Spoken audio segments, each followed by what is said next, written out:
Okay, so right now we're going to look at adding content blocks to our pages. So it's up to you which page you want to start on, depending on what you're working on. In my case, I'm just going to work on like my home page, the Welcome to Mrs. Dean. So you're going to hit add content block. Yours might be a different color depending on what theme you went with. And I'm going to start with the very first one. You can see there's different tabs up here. I'm going to work on the content one. And I'm going to go ahead with on-page text. So this will let you type whatever text you would like in this kind of block. So it shows you right here. You can also change the color, the style of the text, and there's actually other things you can do with it I'll show you.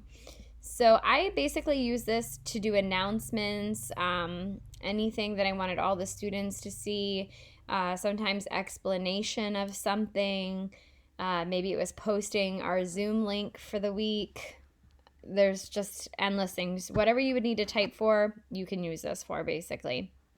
So you do have to title the block though. So maybe I'll just make this my welcome message.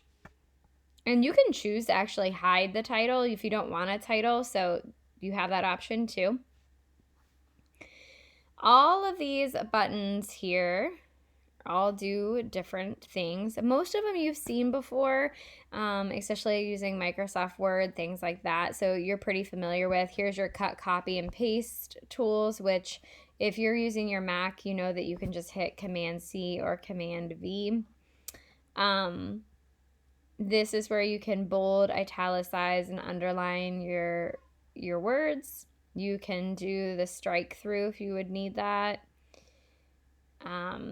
Remove formatting, so maybe you formatted and you just want to start back to fresh, you can do that as well.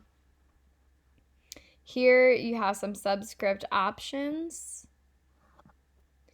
This button is pretty important. This is your link button. So this will allow you, maybe you wanted to, like I was talking earlier, put your Zoom Meet link up, or next year it looks like we're going to be using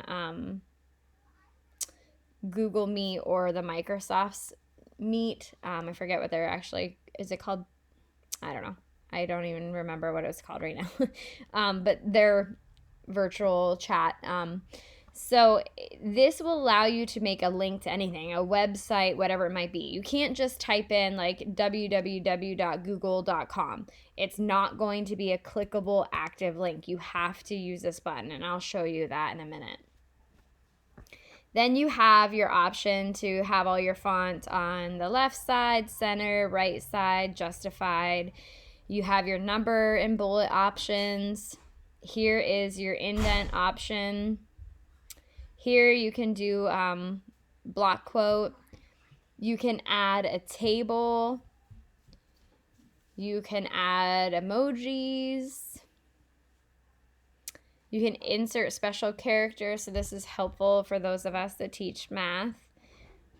These, I don't know how many people really use these too much, but they're here for text direction. You can insert a picture. It really does look best doing it a different way, but if you absolutely needed it this way, you can use it, and I'll show you. And this is for equations, so those are nice as well.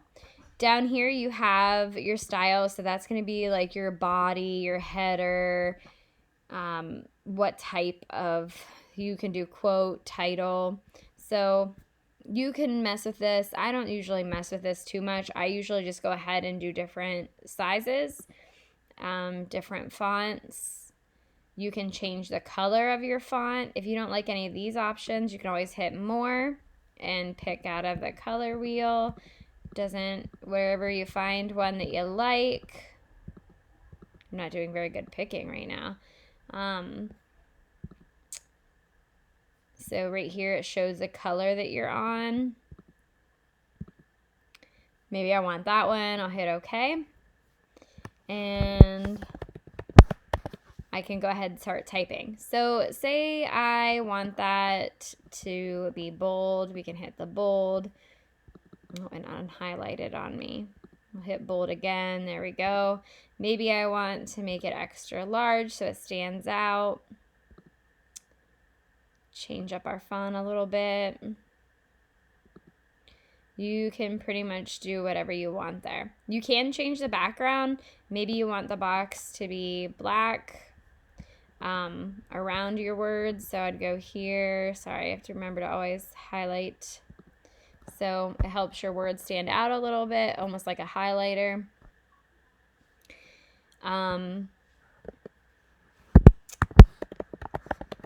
Google Meet link. So here is where if I had a Google Meet link, which I absolutely don't, but I'm just going to put Google right here for now.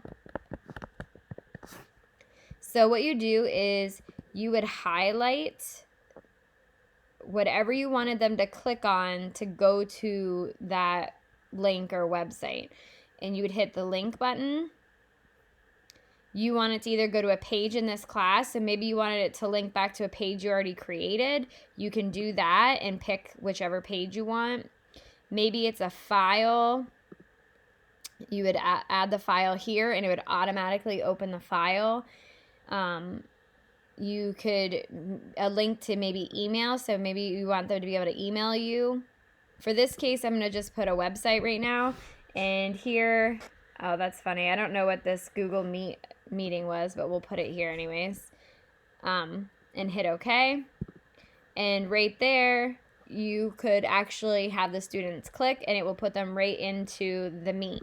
A lot of the times what I would do, instead of typing out the web address there, I would say something like click here to join our Zoom Meet. And I would take this word here and I would make it bigger than the rest of the text, and I would definitely usually bold it and make it a special color. Then I would actually link it. So I would come up here, I would usually paste my link in and hit OK. So now all they'll have to do is actually just hit that word. So it doesn't have to be an actual web address. It could just be a word, and they click it, and that will take them to whatever link that you might want them to go to. Maybe you want to say, email me with any questions.